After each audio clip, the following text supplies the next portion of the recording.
नमस्कार मित्रांनो, मराठी बोली या चॅनलमध्ये तुम्हा सगळ्यांचं स्वागत आहे. तर आज आपण आनंदी या मालिकेचा आजचा 10 जुलैचा भाग खूपच जबरदस्त धमाकेदार झालेला बघणार आहोत. कारण इथे विद्याधरच्या नाकावर टिच्चून आता निंबाळकरांच्या घरात मालक साहेबांनी नवीन अध्याय सुरू करताच न्यू ब्रँडची मॉडेल म्हणून आता मीडियासमोर पृथ्वीने केली आनंदीची निवड. तर मात्र शिल्पा हादरलेली आपल्याला बघायला भेटणार आहे. तर आजच्या भागामध्ये सुरुवातीलाच आता इथे मोठा बॉम्ब या विद्याधरच्या गाडीत फुटलेला असतो. विद्याधर आता धडकन खाली पडतो. मालक साहेब लगेच आनंदीचा हात पकडतात आणि तिला बाहेर या राक्षसासमोर घेऊन उभं राहतात. आता मात्र या विद्याधरला धक्का बसतो. कसा बसा लंगडत हा विद्याधर उठून उभी राहतो. त्याच वेळेस मालक साहेब म्हणू लागतात, विद्याधर मग कसा होता बॉम्ब ब्लास्ट? तुला काय वाटलं हे असले बॉम्ब फालतूचे ब्लास्ट फक्त तुलाच येतात का? अरे युगंधर निंबाळकर आहे मी. वाटला ना मस्त? अरे हा तर फक्त सॅम्पल होता. पुढच्या वेळेस जर आनंदीच्या सावलीकडे जरी बघितलं ना तर विद्याधर डायरेक्ट डिलेवरी करून टाके ना. या आनंदीच्या सावलीपासनं बी 4 हात दूर राहायचं. आनंदीला तर आता धक्काच बसलेला असतो. त्यावर लगेच आता विद्याधर मालक साहेबांकडे धक्क्याने बघू लागतो. तेव्हा मालक साहेब म्हणू लागतात, तुला काय वाटलं तू घरात बॉम्ब ब्लास्ट करशील? कुकरचा ब्लास्ट करून आनंदीचा जीव घेण्याचा प्रयत्न करशील आणि मला कळणार बी नाही? ए विद्याधर, हा युगंधर निंबाळकर ना उडणाऱ्या पाखरांची पंख बी मोजतो. त्यामुळे घरात काय चाललंय ना हे त्याला समद ठाऊक असतं. खरं तर हा कुकरचा ब्लास्ट तू घडून आणलाय हे मला त्याच दिवशी समजलं होतं. आता इथे पाठीमागचे क्षण दाखवले जातात. ज्या दिवशी कुकरचा ब्लास्ट घरात झालेला असतो त्या दिवशी मालक साहेब किचनमध्ये येतात. दत्तू काकांचं काम चालू असतं. तेव्हा मालक साहेब म्हणू लागतात, दत्तू काका हे बघा, आनंदीची तब्येत जोवर ठीक होत नाही तोपर्यंत ती माझ्याच रूममध्ये राहणार आहे. तिला खाली अजिबात येऊ द्यायचं नाहीये आणि तुम्हाला तिची काळजी घ्यायची. दत्तू काका हे बघा, तुम्ही लगेच बाजारात जा आणि तिच्यासाठी ताजी ताजी फळं घेऊन या. तेव्हा दत्तू काका म्हणू लागतात, चालेल मालक साहेब, नक्कीच मी लगेच जातो. त्याच वेळेस मालक साहेब म्हणू लागतात, आणखीन एक, तिच्यासाठी चाफ्याची फुलं घेऊन या. चाफ्याची फुलं तिला खूप आवडतात. तिचं मन प्रसन्न होईल. आणि हो, आजपासून रोजच्या रोज आनंदीच्या रूममध्ये चाफ्याची फुलं आलीच पाहिजे आणि सुकलेली फुलं बदलली गेलीच पाहिजे. लक्षात आले दत्तू काका? पोचलं ना? त्यावर दत्तू काका म्हणू लागतात, चालेल मालक साहेब, नक्की रोज फुलं बदलली जातील. त्यावर लगेच मालक साहेब किचनमधनं बाहेर निघणार. तेच आता या विद्याधरची जी अंगठी किचन ओट्यावरती पडलेली असते ना ती मालक साहेबांच्या नजरेत लगेच दिसलेली असते. मालक साहेब आता अंगठीकडे एकटक बघू लागतात.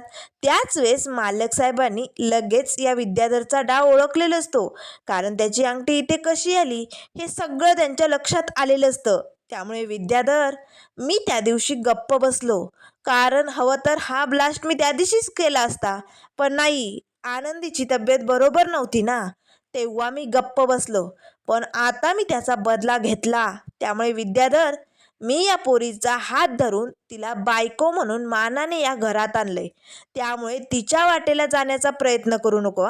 कारण जोवर हा युगंधर जिद्द आहे ना तोवर आनंदीच्या वाट्याला जाण्याचा प्रयत्न बी करायचा नाही. आणि तसं जर तू करण्याचा प्रयत्न केला ना तर विद्याधर, यापेक्षा बी तुझा अंत भयानक होईल. इथून पुढे आनंदीच्या बाबतीत विचार करण्याआधी ना हा बॉम्ब ब्लास्ट डोळ्यासमोर आणायचा. ज्या गाडीच्या चिंदड्या चिंदड्या उडाल्यात ना त्या डोळ्यासमोर आणल्यानंतर तुझे हातपाय थरथर कापतील विद्याधर. त्यामुळे एक गोष्ट लक्षात ठेव, माझ्या आणि माझ्या मुलांपासनं 4 हात लांब राहायचं. तू किती बी पृथ्वीला भडकवण्याचा प्रयत्न कर विद्याधर, पण तो तुझं ऐकणार नाही. तू किती जरी कान भरले ना तरी तो त्याच्या मनाला हवं ना तेच करणार. कारण त्याच्यामध्ये या युगंधर निंबाळकरांचं रगत आहे, एवढं लक्षात ठेव. शेवटी तो बापावरच जाणार. आणि तू किती बी काय बी करण्याचा प्रयत्न केला ना तर याने एक गोष्ट कान उघडे ठेवू नये.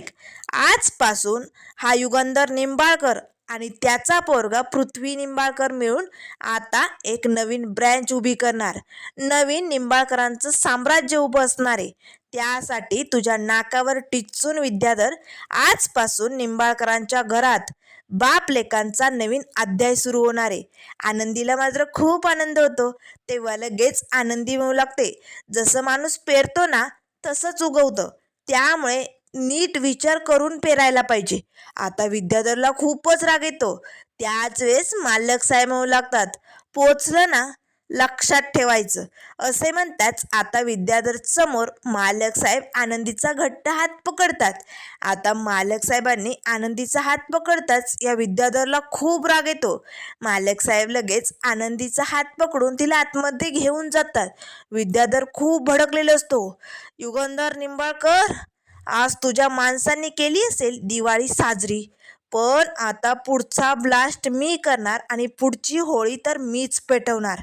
बास युगंधर निंबाळकर, आता बास. आता मी असा धमाका करणार ना, त्याच्या ठिणग्या तुझ्या प्रतिष्ठेवरती उडणार. आणि एकदा का तुझ्या प्रतिष्ठेचं नाव खराब केलं ना, मग विद्याधर निंबाळकर काय चीज आहे ना हे कळेल तुला युगंधर.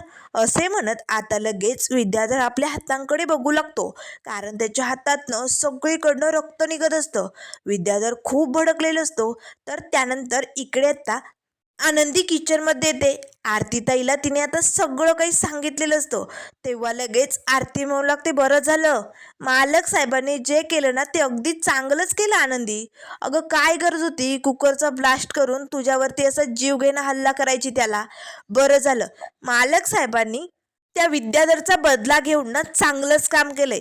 त्यावर आनंदी म्हणू लागते, आरतीताई अगं तुला कळत नाहीये का, अगं काय गरज होती हे सगळं करायची. हे बघ, तो गाडीत बॉम्ब ठेवला होता. अगं केवढा ब्लास्ट झाला. एखाद्याचा जीव गेला असतं तर काय केलं असतं. हे बघ, असे जीवघेणे खेळ का खेळायचे मालक साहेबांनी, मला ना कळतच नाहीये. तेव्हा लगेच आरती म्हणू लागते, आनंदी तू नको टेन्शन घेऊ, बरं झालं ते चांगलंच झालं, सोडून दे सगळं. त्यावर लगेच आनंदी म्हणू लागते, आरतीताई अगं पण तू यावेळेस इकडे. त्यावर लगेच आरती म्हणू लागते, आनंदी अगं आबांनी तुझ्यासाठी जो लेप पाठवलाय ना तू लावला का तू. त्यावर लगेच आनंदी म्हणू लागते, नाही ना ग, अजून नाही आवरला. माझी ही कामं आटपली का मी लगेच लावून घेते.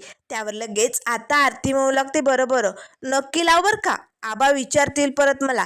त्यावर आनंदी म्हणू लागते, एक मिनिट आरतीताई, अगं पण तू आत्ता फॅक्टरीत हवी होती ना, मग तू इकडे काय करायली. त्यावर लगेच आरती म्हणू लागते, अगं शिर्के साहेबांचा मला फोन आला होता, मी फॅक्टरीकडे निघालेच होते, पण शिर्के साहेब बोलले की आपल्याला पृथ्वी निंबाळकराबरोबर नवीन प्रोजेक्टवरती काम करायचं आहे, त्यामुळे मला इकडे त्या पृथ्वीबरोबर कामाला पाठवलं आहे. आता मला त्याच्याबरोबर ते प्रोजेक्टचं काम करायचं आहे, पण एक नंबरचा भामटाड आणि गर्विष्ठ पोरगा आहे ग तो पृथ्वी. त्यावर लगेच आनंदी म्हणू लागते, आरतीताई सांगितलं ना त्याच्याबद्दल मी काही ऐकून घेणार नाही. तेव्हा लगेच आरती म्हणू लागते, हो तू कशी ऐकशील ग बाई, तुझा तर लाडका मुलगा ना तो. नाही नाही नाही त्याच्याबद्दल नाही बोलत. त्यावर लगेच आनंदी म्हणू लागते, हो ना, मग जा लाग कामाला. आनंदीला खूप भारी वाटतं, कारण मालक साहेबांनी आता पृथ्वीबरोबर काम करायला सुरुवातही केली. त्यावर लगेच आरती म्हणू लागते, बरोबरच चल, तो पृथ्वी कसा एक नंबरचा डोकं सट केले ना तुला माहिती आहे ना, चल मी जाते, उशीर झाल्यानंतर माझ्यावरतीच ओरडेल. आता आरतीताई पृथ्वीच्या रूममध्ये डिझाईन बनवत असते. तिने आता कागदावरती नक्की 17 डिझाईन बनवलेले असतात, पृथ्वीला दाखवलेले असतात.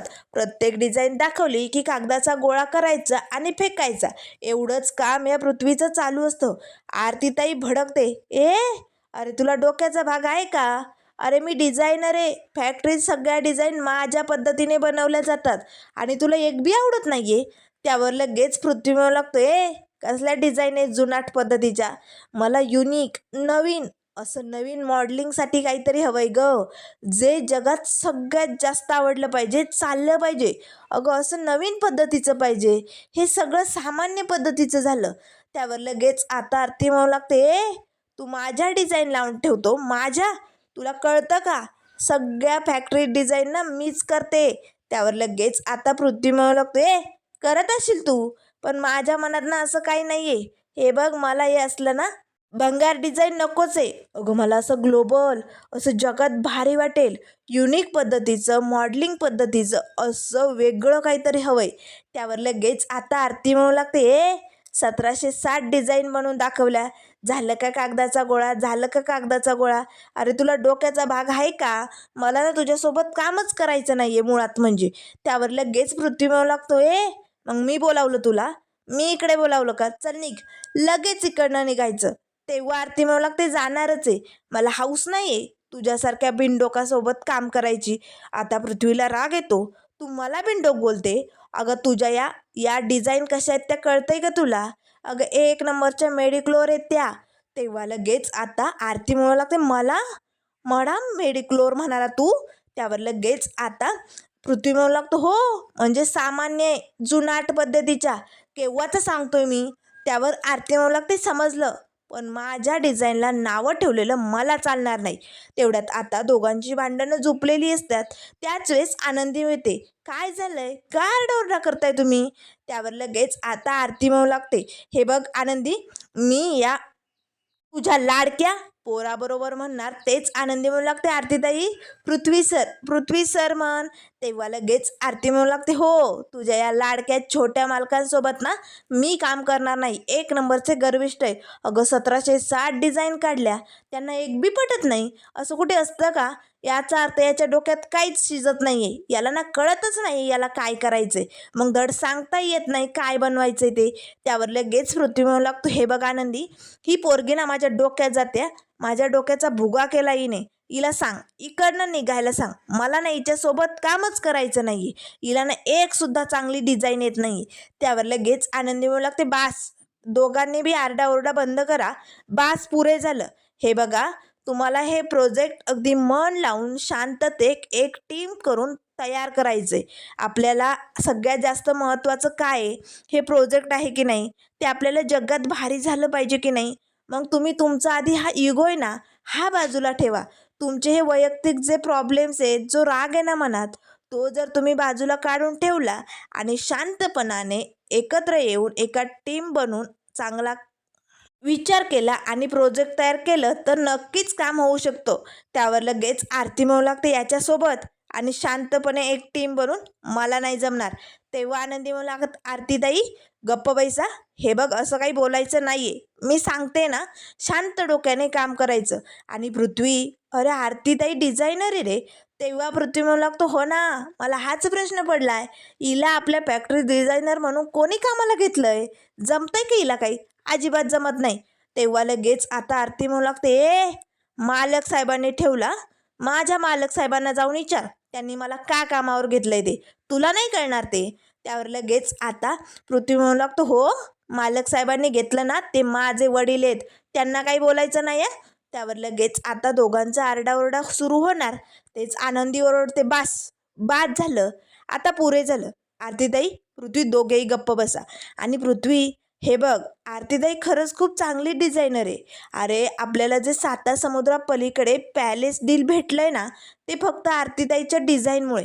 नाही म्हणजे खरं तर त्यात ब्रेल लिपी घालायची आयडिया माझीच होती, पण मी जसं सांगितलं ना तशी डिझाईन आरतीताईने कोरली होती. त्यामुळे प्लीज, अरे तिच्या डिझाईनला नावं ठेवू नको. तुला काय हवंय ना, ते जे काही तुझ्या मनात असेल ना ते सांग ना, ती नक्कीच तशी डिझाईन काढण्याचा प्रयत्न करेन. त्यावर लगेच आता आरती म्हणू लागते, नाही जमत ग त्याला. अगं त्याला ना डिझाईनच सुचत नाही आहे, त्याच्या डोक्यातच काही नाही आहे. त्यावर लगेच पृथ्वी आता राग शांत करण्याचा प्रयत्न करतो, कारण त्याच्यासाठी महत्त्वाचं हे प्रोजेक्ट असतं. तेव्हा लगेच तो विचार करू लागतो. त्याच वेळेस आनंदी म्हणू लागते, विचार कर, चांगला विचार कर आणि तुझ्या नवीन पद्धतीचं असं काहीतरी डिझाईन सांग जे आरतीताई या कागदावरती काढू शकते, तिला काहीतरी सुचू शकतं. तेव्हा लगेच आता तेवढ्यात शिल्पा येते. पृथ्वी, अरे पृथ्वी, तू काही खाल्लं की नाही? सारखं काम काम का धरून बसलाय? दर बरं, मी तुझ्यासाठी खायला आणलंय. असे म्हणताच आता शिल्पा लगेच प्लेट घेऊन रूममध्ये येते. त्याच वेळेस पृथ्वीचं लक्ष आपल्या या आत्याकडे जातं. आत्याने जी साडी घातलेली असते ना, त्यावरची डिझाईन अगदी बारीक, रेखीव आणि नवीन पद्धतीची असते. तेव्हा लगेच आता पृथ्वी म्हणू लागतो, आत्या एक मिनिट, शांत उभी राहा. पृथ्वी बारीक आत्याच्या साडीकडे बघू लागतो. वा, एक्सलंट, ब्युटिफुल, मला हे असंच डिझाईन हवंय. मला ना, हे बघ आरती, ही जी आत्याची साडी ना, यावर जे हे डिझाईन कोरलंय ना, हेच डिझाईन मला माझ्या या प्रोजेक्टसाठी वापरायचे. तू नीट बघ, यातली ही जी नवीन युनिक पद्धतीची डिझाईन आहे ना बारीक, ती हवी आहे मला. आणि तुला अजून काही डिझाईन दाखवू का? थांब, आत्या तुझा मोबाईल दे बरं. आता पृथ्वी लगेच आत्याचा मोबाईल घेतो. त्यात आत्याच्या ज्या ज्या काही साड्या असतात, कलर असतात, त्या पृथ्वी दाखवू लागतो. हे बघ, आत्याची चॉईस किती छान आहे ना, कलर बघ. आता लगेच आरती म्हणू लागते, ठीक आहे चालेल, अशा पद्धतीची बनवायची असेल तर मी नक्कीच बनवून देईल. त्यावर लगेच आता आत्या म्हणजे शिल्पा म्हणू लागते, हे बघ पृथ्वी, काम नंतर, पण आधी तू काहीतरी खाऊन घे ना. तेव्हा पृथ्वी म्हणू लागतो, आत्या प्लीज 2 मिनटं थांब ना. हे बघ आरती, आपण लगेच आत्ताच्या आत्ता ऑफिसला जाऊ. मी माझं प्रेझेंटेशनचं काम चालू ठेवतो, तू तुझं डिझाईन बनवण्याचं काम चालू ठेव, चल पटकन. त्यावर आरती म्हणू लागते, 1 मिनिट, या वेळेला मी फॅक्टरी द्यायचंय? नाही नाही नाही नाही, मला नाही जमणार, आता खूप उशीर झालाय. तेव्हा लगेच आता पृथ्वी म्हणू लागतो, 1 नंबरची मेडिक्लोर पोरगी ही, नको येऊ, मी जातो. तेव्हा शिल्पा म्हणू लागतो, अरे पण 2 घास खाऊन जा. त्यावर पृथ्वी म्हणू लागतो, नाही नको आत्या, माझ्याकडे वेळ नाही आहे, काम खूप आहे. आता लगेच पृथ्वी आपला लॅपटॉप घेऊन तिकडनं ऑफिसला निघून जातो. तेव्हा शिल्पा म्हणू लागते, अवघड आहे, बाप लेकांचा अवघड आहे, अगदी बापावर गेलाय. का म्हणतं ना की यांना खायचं प्यायचं काही सुधरतच नाही. तेवढ्यात लगेच आता ही शिल्पा आनंदी आणि आरतीकडे बघते आणि आनंदीला ओरडतच म्हणू लागते, चला लागा स्वयंपाकाला, पृथ्वी बिना जेवणाचा गेलाय ना, त्याच्यासाठी डबा गेला पाहिजे फॅक्टरीत. तेव्हा आनंदी म्हणू लागते, चालेल. त्याच वेळेस आरती म्हणू लागते, आनंदीताई चल मी निघते हा, मलाही उशीर होतो. असे म्हणताच आता आरतीताई निघालेली असते. तर आता इकडे संध्याकाळची वेळ झालेली असते. तरी आता पृथ्वीचं फॅक्टरीत काम चालूच असतं. आनंदीने आता दत्तू काकांच्या हाती पृथ्वीसाठी फॅक्टरीत डबा पाठवलेला असतो. त्याच वेळेस आता जोरजोरात निंबाळकरांच्या घराबाहेर पोलिसांच्या गाडीचा सायरन वाजला जातो. सगळ्यांना मोठा धक्का बसतो. आनंदीला मात्र टेन्शन आलेलं असतं. त्याच वेळेस शिल्पा, माई, बापू सगळेजण हॉलमध्ये येतात. धनश्री तर विद्याधरला सारखे कॉल करत असते, पण विद्याधर काही उचलत नाही. तेवढ्यात लगेच आता माई म्हणू लागतात, अगं शिल्पा, आपल्या घराबाहेर पोलीस आलेत का? अगं एवढा का सायरन वाजला जातोय? नेमकं कोणी बोलावलंय पोलिसांना? बापूही विचारू लागतात. तेव्हा शिल्पा म्हणू लागते, बापू अहो मलाही माहिती नाही, नेमकं कोणी बोलावलंय पोलिसांना? त्याच वेळेस आता निंबाळकरांच्या हवेलीत पोलीस आलेले असतात. तेवढ्यात लगेच वरनं मालक साहेब आणि शिर्के खाली येतात. आता मालक साहेब मस्त आयटीत आता सोफ्यावरती बसलेले असतात. त्याच वेळेस आता शिल्पा म्हणू लागते, इन्स्पेक्टर साहेब तुम्ही इकडे काय करताय? नाही म्हणजे कोणी बोलावलंय तुम्हाला? युगंधर तू बोलावलंय का त्यांना? त्याच वेळेस आता लगेच हवेलीत हा विद्याधर येतो. अगदी डोक्याला पट्ट्या वगैरे, गळ्यात हात टांगून लंगडत लंगडत हा विद्याधर घरात पोचलेला असतो. तेव्हा लगेच आता सगळ्यांना याची हालत बघून धक्का बसतो. माई, बापू, धनश्री सगळेजण विद्याधर जवळ जाणार. तेच विद्याधर म्हणू लागतो, दूर राहायचं, माझ्यापासनं 4 हात दूर राहायचा, कोण बी माझ्या जवळ येऊ नका. तेव्हा लगेच माई बापू विचारू लागतात, अरे पण काय झालंय तुला? तुझी अशी अवस्था कोणी केली, का झाली? त्यावर धनी म्हणू लागते, अहो अहो काय झाले तुम्हाला हे? त्यावर विद्याधर म्हणू लागतो, ए धने दूर राहा सांगितलं ना. त्यावर लगेच शिल्पा म्हणू लागते, विद्याधर तू पोलिसांना का बोलावलंय? त्यावर लगेच आता मालक साहेबांकडे बोट दाखवतच हा विद्याधर म्हणू लागतो, कारण या नीच नराधमाने माझा जीव घेण्याचा प्रयत्न केलाय. मालक साहेब एक नाही दोन नाही गप्प. शिर्के मात्र आता या विद्याधरकडे बघू लागतात. तेव्हा शिल्पा म्हणू लागते, विद्याधर तोंडाला येईल ते बोलू नको, तुझा भाऊ येतो. त्यावर लगेच आता विद्याधर म्हणू लागतो, हो हा हा माझा भाऊ, भावाच्या नावाला कलंक आहे, सख्खा भाऊ पक्का वैरी, जिवंत जाळण्याचा त्याने मला प्रयत्न केलाय आणि म्हणूनच मी पोलिसांना बोलावलंय. इन्स्पेक्टर साहेब अटक करा या युगंधर निंबाळकरला, याने माझ्या गाडीत बॉम्ब ठेवला होता, मोठा बॉम्ब ब्लास्ट घडून त्याने मला मारण्याचा प्रयत्न केलाय. माझं नशीब बलवत्तर म्हणून मी आज सुखरूप वाचलोय, नाहीतर आज मी या जगातच नसतो, केवळ या युगंधर निंबाळकरमुळे. त्यामुळे याला ना अटक करा, जेलमध्ये घेऊन जा आणि 307चा कलम लावा त्याच्यावर, कधी ह्या जेलमधनं सुटता कामा नये, म्हणून मी पोलिसांना बोलावलंय. ऐकलं सगळ्यांनी? आता मात्र सगळ्यांना धक्काच बसतो. तेव्हा शिल्पा म्हणू लागते, विद्याधर विद्याधर तू चुकतोय, युगंधर असं काही करणार नाही, एवढं लक्षात ठेव. त्यावर लगेच आता माई म्हणू लागतात, हो रे, अरे युगंधर का आपल्या भावाशी असं वागेल, तो नाही करणार असं. त्यावर बापू म्हणू लागतात, विद्याधर अरे तुझा काहीतरी गैरसमज झाला असेल, तू चुकतोयस रे. त्यावर विद्याधर म्हणू लागतो, बापू गैरसमज? गैरसमज नाही, माझ्या डोळ्यांसमोर याने स्वतः कबूल केलंय की हा ब्लास्ट त्यानेच घडून आणलाय. त्याने जिवंत जाळण्याचा प्रयत्न केलाय मला, आणि हे काळं कृत्य करणारा नराधम हाच आहे युगंधर निंबाळकर. त्यामुळे इन्स्पेक्टर साहेब, चला याला अटक करा. तरी मालक साहेब गप्पच. त्याच वेळेस आता लगेच इन्स्पेक्टर साहेब म्हणू लागतात, विद्याधर तुम्ही अजूनही नीट विचार करून बोलताय ना, कारण तुम्ही जे आरोप लावतायत ना ते मालक साहेब आणि मालक साहेबांविरुद्ध तुमच्याकडे काही पुरावा आहे का? त्यावर लगेच विद्याधर म्हणू लागतो, कशाला हवाय तुम्हाला पुरावा?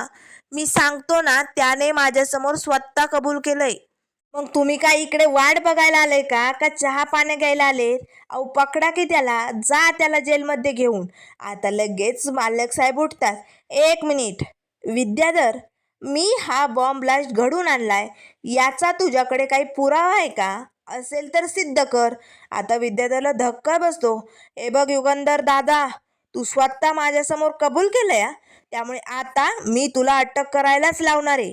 त्यावर मालक साहेब म्हणू लागतात, हो मी मी तुझ्यासमोर कबूल केलं? अरे मग तसं कोणी ऐकलं असेल, बघितलं असेल तर त्याला हजर कर. आनंदीला तर धक्का बसतो. आता मात्र मालक साहेबांनी बाजी मारलेली असते. विद्याधर आता ततमम करू लागतो. तेव्हा लगेच मालक साहेब म्हणू लागतात, हे बघ विद्याधर, मी असले किरकोळ कार्यक्रम करत नाही.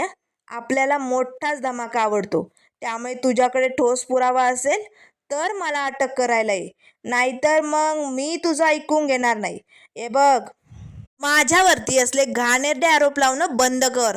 माझं नाव खराब करण्याचा प्रयत्न करू नको. ठोस पुरावा आण, कोर्टात उभा कर. त्यावर लगेच विद्याधर म्हणू लागतो, मालक साहेब, पुरावा आणण्याची गरज नाहीये. तुला अटक करून नेलं ना की पुरावे शोधतील पोलीस. त्यावर लगेच मालक साहेब म्हणू लागतात, जमणार नाही. ठोस पुरावा उभी करायचा आणि मगच मला अटक करायला यायचं. ज्या दिवशी विद्याधर तू कोर्टात ठोस पुरावा उभा करशील ना, त्या दिवशी हा युगंधर निंबाळकर स्वतः पोलिसांच्या गाडीत बसेल आणि जेलमध्ये जाईल. एवढं लक्षात ठेव. पोचलं? आणि एक गोष्ट अजून कान उघडे ठेवून ऐक. आता जर माझ्या नावावरती शिंतोडे उडवण्याचा, चिखल फेकण्याचा, हे असले घाणेरडे आरोप लावण्याचा प्रयत्न केला ना, तर अब्रू नुकसानीचा दावा ठोकेल तुझ्यावर आणि कायमचा तुला जेलमध्ये खडी फोटायला पाठवेल. त्यामुळे तुला काय करायचं हे बघून घे. चला आण, ठोस पुरावा घेऊन ये आणि मग मला अटक कर. आता विद्याधरची तर बोलती बंदच झालेली असते. त्याला काय करावं काही सुचत नाही, कारण मालक साहेबांनी चांगलाच डाव फिरवलेला असतो, कारण त्याच्याकडे पुरावाच नसतो ना. विद्याधर मात्र आता खूपच भडकलेला असतो, पण शिर्के मात्र गालातल्या गालात हसू लागतात. तर त्यानंतर आता मित्रांनो, पुढील भागामध्ये खूपच धमाकेदार असा ट्विस्ट आपल्याला बघायला भेटणार आहे. आता पृथ्वीने आपल्या प्रोजेक्टची सगळी तयारी केलेली असते. आता निंबाळकरांचं हे प्रोजेक्ट जगासमोर उभं राहणार असतं. त्यासाठी मालक साहेबांनी मीडियावाल्यांना बोलावलेलं असतं. तेव्हा लगेच आता इथे मिताली पृथ्वीला म्हणू लागते, पृथ्वी दादा, अरे मीडियावाले कधीही येतील. आपल्याला हे प्रेझेंटेशन अगदी छान पद्धतीने, अगदी युनिक पद्धतीने हा ब्रँच आपल्याला उभी करायचं आहे. त्यामुळे आपल्याला ना आपलं हे न्यू ब्रँचचं प्रोडक्शन उभी करण्यासाठी ना एखादी मॉडेल लागेल रे. पण आता एवढ्या ऐनवेळी घाई गडबडीत मॉडेल कुठे भेटणार आहे? आपण हे न्यू ब्रँचचं प्रोडक्शन आता प्रेझेंटेशनमध्ये कसं सिद्ध करणार आहे? त्यासाठी मॉडेल कुठून आणणार आहे? त्यावर पृथ्वी म्हणू लागतो, मिताली काळजी करू नको. अगं आपल्याला मॉडेल शोधायची गरजच नाही आहे, ती निंबाळकरांच्या घरातच आहे. तेवढ्यात आता या शिल्पाला लय आनंद होतो, कारण ती मॉडेल मीच असणार आहे असे म्हणताच आता लगेच घाईतच खूपच खुशीत आता ही शिल्पा पृथ्वीजवळ येते. पृथ्वी, अरे झाली ना तयारी? मग कोण असणार आहे ती मॉडेल, सांग की. त्याच वेळेस धनश्री येते. ताई, अहो ती मॉडेल तुम्हीच असणार आहेत, दुसरं कोण आहे या निंबाळकरात घरात छान असं? त्यावर लगेच शिल्पा म्हणू लागते, हो मलाही माहिती ती मॉडेल मीच आहे. त्याच वेळेस आता मिताली म्हणू लागते, सांग ना दादा, अरे कोण करणार आहे मॉडेलिंगचं काम, सांग ना, मीडियावाले येतील ना. तेव्हा पृथ्वी मिळू लागतो. निंबाळकरांच्या घरात अशी एकच व्यक्ती आहे जी ही मॉडेलिंगचं काम करू शकते, अगदी साजरी गोजरी. त्यावर लगेच शिल्पा म्हणू लागतो, रे मग तिचं नाव सांग. त्यावर लगेच पृथ्वी म्हणू लागतो, आनंदी. आनंदी करणार या न्यू ब्रँडसाठी मॉडेलिंगचं काम. आता मात्र आनंदीला तर खूपच भारी वाटतं, पण या शिल्पाच्या पायाखालची जमीन सरकलेली असते. कारण आता निंबाळकरांच्या न्यू ब्रँडची मॉडेल म्हणून आनंदीची निवड केलेली असते. तर मित्रांनो, आता पुढे काय काय होणार, हा निंबाळकरांच्या घरातला नवीन अध्याय कसा पुढे जाणार, हे सगळं आपल्याला बघायला मिळेल. त्यामुळे मित्रांनो, अशाच मालिकेंच्या अपडेट पाहण्यासाठी चॅनलला लाईक करा, सबस्क्राईब करा. व्हिडिओ पाहिल्याबद्दल धन्यवाद.